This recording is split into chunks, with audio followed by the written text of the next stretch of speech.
నమస్కారం TCN news కి స్వాగతం ముందుగా ముఖ్యాంశాలు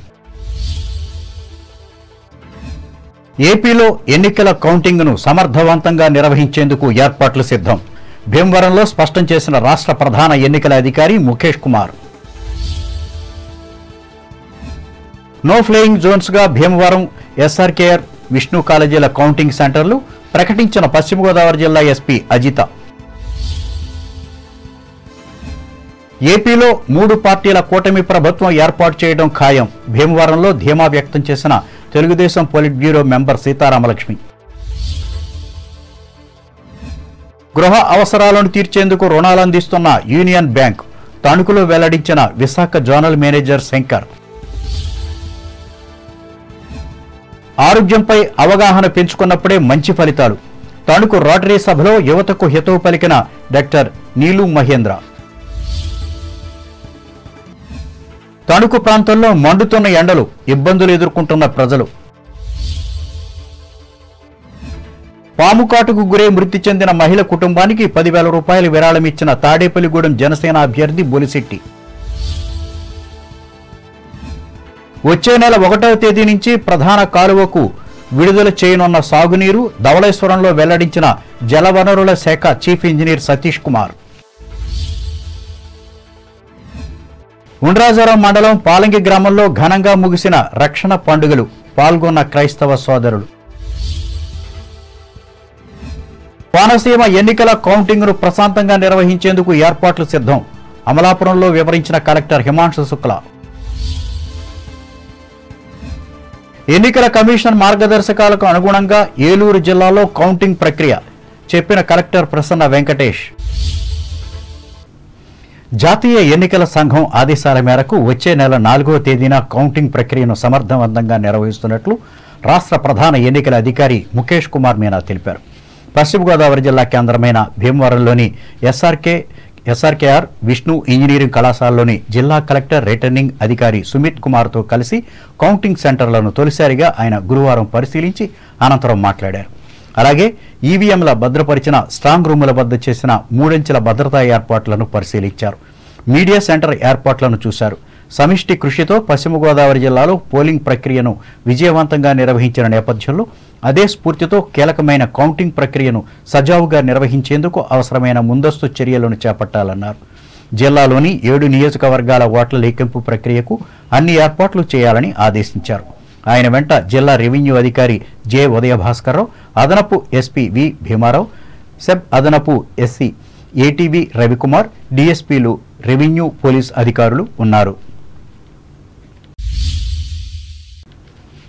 వచ్చే నెల 1వ తేదీ నుంచి గోదావరి డెల్టా పరిధిలోని 3 ప్రధాన కాలువలకు నీటిని విడుదల చేయనున్నట్లు జల వనరుల శాఖ chief engineer R Satish Kumar భీమవరంలో గురువారం మీడియాకి తెలిపారు ఖరీఫ్ 2024-25 అనగా పసలి 14-34 పంటకు సంబంధించి గోదావరి తూర్పు మధ్యమ పశ్చిమ డెల్టాలకు ప్రభుత్వ ఆదేశాల మేరకు నీటిని విడుదల చేస్తామన్నారు ఈ ఏడాది ముందస్తుగానే మున్సిపాలిటీ పంచాయతీల్లో ప్రజల నీటి అవసరాలను తీర్చగలిగామన్నారు సార్వత్రిక ఎన్నికలకు సంబంధించి ఈవీఎం వీవీప్యాట్లు భద్రపరిచిన ఎస్ఆర్కేఆర్ విష్ణు ఇంజనీరింగ్ కళాశాలలను నో ఫ్లయింగ్ జోన్స్ గా ప్రకటించినట్లు జిల్లా ఎస్పీ వేజెండ్ల అజిత భీమవరంలో గురువారం మీడియాకి తెలిపారు ఈ నెల 5వ తేదీ వరకు వీటి పరిసర ప్రాంతాలను తమ పరిధిలోకి తీసుకుంటున్నామన్నారు భారత ప్రభుత్వం ఆదేశాల మేరకు ఎవరైనా డ్రోన్ ఉపయోగించాలంటే ముందుగా ప్రభుత్వ అనుమతిని 15 రోజులు ముందుగా పొందాలన్నారు డ్రోన్ ఎగరవేసిన వారు ఎట్టి పరిస్థితుల్లోనూ రెడ్ జోన్ ప్రాంతాలలో ఉపయోగించరాదని తేల్చి చెప్పారు ఉమ్మడి పశ్చిమ గోదావరి జిల్లాలో కూటమిదే అధికారమని టీడీపీ పొలిట్ బ్యూరో సభ్యురాలు తోట సీతారామలక్ష్మి తెలిపారు భీమవరంలోని జనసేన పార్టీ ఎన్నికల కార్యాలయంలో గురువారం నిర్వహించిన భీమవరం అసెంబ్లీ జనసేన పార్టీ అభ్యర్థి మాజీ ఎమ్మెల్యే పులపర్తి రామాంజనేయులు పుట్టినరోజు వేడుకల్లో ఆమె పాల్గొని మాట్లాడారు ముందుగా మెగా ఫ్యాన్స్ పట్టణ అధ్యక్షులు చల్లా రాము కోపినీడి బాబీ మాదాసు సాయి మాదాసు బాబీ ఆధ్వర్యంలో ఏర్పాటు చేసిన రక్తదాన శిబిరాన్ని ప్రారంభించారు ఈ పార్టీ నాయకులు మల్లినేడి తిరుమలారావు ఆధ్వర్యంలో 500 మంది పేద మహిళలకు చీరలు పంపిణీ చేశారు రాట్నల శ్రీనివాసరావు ఆధ్వర్యంలో 50 మంది వికలాంగులకు దుప్పట్లు పండ్లు అందించారు ఈ కార్యక్రమంలో టీడీపీ రాష్ట్ర కోశాధికారి మెంటే పార్థసారథి, రాష్ట్ర కార్యదర్శి కోళ్ల నాగేశ్వరరావు, జనసేన పార్టీ నాయకులు ఇరింకి సూర్యారావు, ఒబ్బిలిశెట్టి రామకృష్ణ, వీరవాసరం జెడ్పీటీసీ గూండా జయప్రకాష్ తదితరులు పాల్గొన్నారు. గృహ అవసరాలను తీర్చేందుకు యూనియన్ బ్యాంక్ ఆఫ్ ఇండియా రుణాలు అందిస్తున్నట్లు ఈ bank Visakhapatnam zonal manager Shankar Hebram తెలిపారు. తణుకు వేల్పూర్ రోడ్లోని వీకే ఫంక్షన్ హాల్లో గురువారం యూనియన్ బ్యాంక్ నిర్వహించిన మెగా రిటైల్ ఎక్సో సమావేశంలో ఆయన పాల్గొని మాట్లాడారు. ముఖ్యంగా విద్యారంగానికి, భవన నిర్మాణాలకు, కార్ల కొనుగోలుకు తమ బ్యాంకు విరివిగా రుణాలు ఇస్తున్నట్లు ఆయన వివరించారు. ఈ అవకాశాన్ని అవసరమైన ప్రజలు వినియోగించుకోవాలని ఆయన సూచించారు.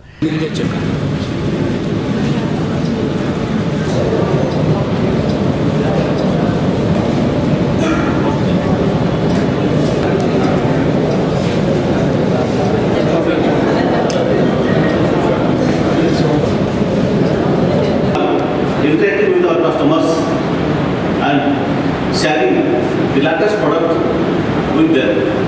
Everyone is now well educated and also having good awareness how to have the future, how to have a dream house, how to strengthen our new generation and betterment in life. So this is all giving and we are getting from retail. Retail is almost a consumption and it plays in a various mode. Now this part is totally from our paid income. That means already we have earned our capacities with the proven income. So first of all we have to understand that I must have stable income. Maybe building, maybe plants, good plants, maybe this mango orchards or maybe this what's called nurseries. This is good habitat area. That means it shows we have good income sources and we can have better prosperity. So among us, the service providers, the facilitators are the builders, the dealers, and the DSS. They get us the facilitations. ఇంకా ఈ సమావేశంలో bank Bhimavaram ప్రాంతీయ అధికారి ఎం Venkanna Babu, credit విభాగం అధికారి yes Ramesh, Tanuku branch మేనేజర్లు డివి Rangarao, NVK Suresh, bank అధికారి గరిమెళ్ల శ్రీనివాసరావు, ఖాతాదారులు పెద్ద సంఖ్యలో పాల్గొన్నారు. యువతకు మానసిక, శారీరక ఆరోగ్యంపై అవగాహన పెంచుకోవలసిన అవసరం ఉందని డాక్టర్ సుంకవల్లి నీలు మహేందర్ తెలిపారు. తణుకు రోటరీ క్లబ్ ఆధ్వర్యంలో doctor Mullapudi Harishchandra Prasad, doctor బోళ్ల బులిరామయ్యల function హాల్లో గురువారం నిర్వహించిన సమావేశంలో ఆయన ముఖ్య అతిథిగా పాల్గొని మాట్లాడారు. ఆరోగ్యంపై అవగాహన ఉన్నవారు మంచి ఆరోగ్యం పొందగలరని ఆయన విశ్లేషించి చెప్పారు. ఎందుకంటే ఇక్కడ మెంటల్ హెల్త్ ప్రాబ్లమ్స్ ఎక్కువగా ఉంటాయి. సో ముందు అడ్రస్ చేయడం, మీరు వినే ఉంటారు చాలా చోట్ల షూటింగ్ జరుగుతుంది, ఇలాగా సూపర్ మార్కెట్కి చంపేశారని చెప్పి చాలా వినే ఉంటారు. వీళ్ళందరూ ఏంటంటే some kind of mental health problems తో వాళ్ళు సఫర్ అవ్వడం వల్ల, అందులో బయటికి రాకపోవడం వల్ల దాని రిజల్ట్ అది అనమాట. సో అక్కడ చాలా ఎక్కువ ఇంపార్టెన్స్ ఉంటుంది. ఎవరైనా ఆఫీస్లో నాకు ఈరోజు ఒంట్లో బాగాలేదు, నేను అంత ఇబ్బందిగా ఉంది అని కానీ వెంటనే లీవ్ పెట్టగానే వాళ్ళకి రెస్పెక్ట్ ఇస్తారు, ఇవన్నీ ఉంటుంది. బట్ ఇండియన్ సినారియో వేరే. ఇండియన్ సినారియో మెంటల్ హెల్త్ అంత ఇంపార్టెన్స్ ఉండదు. ఎంతసేపు ఫిజికల్ హెల్త్ అంటే మీకు నొప్పి వచ్చింది అంటే దట్ ఈస్ సంథింగ్ ఇంపార్టెంట్, డాక్టర్ని కలవాలి, ట్రీట్మెంట్ తీసుకోవాలి, రికవర్ అవ్వాలి. బట్ మీకు అదే సమస్య దుఃఖంతో ఉండి మీరు డేస్ చాలా భారంగా నడుపుతున్నారు, కొలీగ్స్ తో అడ్రస్ చేయలేకపోతున్నారు, మీటింగ్స్ కాన్సన్ట్రేట్ చేయలేకపోతున్నారు, ఇవన్నీ ఎవరు పట్టించుకోరు. నువ్వు అదే అంటే మోర్ ఆఫ్ కేర్ ఎవరు ఇవ్వరండి. బట్ ఇదేంటంటే మెంటల్ హెల్త్ సరిగ్గా ఉంటేనే మన ఫ్యామిలీస్ హ్యాపీగా ఉంటాయి. Basic point. మీ దగ్గర ఎంత మనీ అయినా ఉండవండి, at the end of the day మనీని ఎంజాయ్ చేయగలిగితేనే మీరు హ్యాపీగా ఉండగలరు. క్లబ్ అధ్యక్షులు గోకవరపు సుధాకర్ అధ్యక్షత జరిగిన ఈ సభలో కార్యదర్శి ఆనందం మస్తానరావు, సభ్యులు పాల్గొన్నారు. తణుకు ప్రాంతంలో మండుతున్న ఎండలతో జనం బెంబేలెత్తిపోతున్నారు. భానుడు తన ప్రభావం చూపెట్టడంతో ఉదయం 8 గంటలకే ఎండ సుర్రుమంటోంది. ఉష్ణోగ్రతలు పెరిగిపోతున్నాయి. ఉక్కపోత చంపేస్తోంది. రోహిణిలో ప్రవేశించడంతో నిజంగా రాళ్లు పగులుతాయేమో అనిపిస్తోంది. విపరీతమైన ఎండలతో పట్టణ ప్రాంతాల్లో దుకాణాలు కూడా తెరిచేందుకు జంకుతున్నప్పటికీ తప్పనిసరి పరిస్థితుల్లో తెరిచిన షాపుల వద్ద వినియోగదారులు పలచగా కనపడుతున్నారు. ఎండ తాకిడికి తట్టుకోలేక చల్లటి పదార్థాలు స్వీకరించి ప్రజలు సేద తీర్చుకుంటున్నారు. అలాగే మధ్యాహ్నం పూట ఎండ దెబ్బకు బస్సుల్లో కూడా ప్రయాణికులు తగ్గుతున్నారు. ఉక్కపోతతో పాటు రాత్రి వేళల్లో విద్యుత్ కోత అమలులో ఉండడంతో నిద్రపోని జనం ఆరుబయట మంచాలు వేసుకుని విశ్రమిస్తున్నారు. అయితే ఎండ తీవ్రతకు తగ్గట్టు దోమల బాధ ఎక్కువగా ఉండడంతో కంటిపై కునుకు లేని పరిస్థితి నెలకొంది. ఇప్పుడు వాణిజ్య ప్రకటనలు.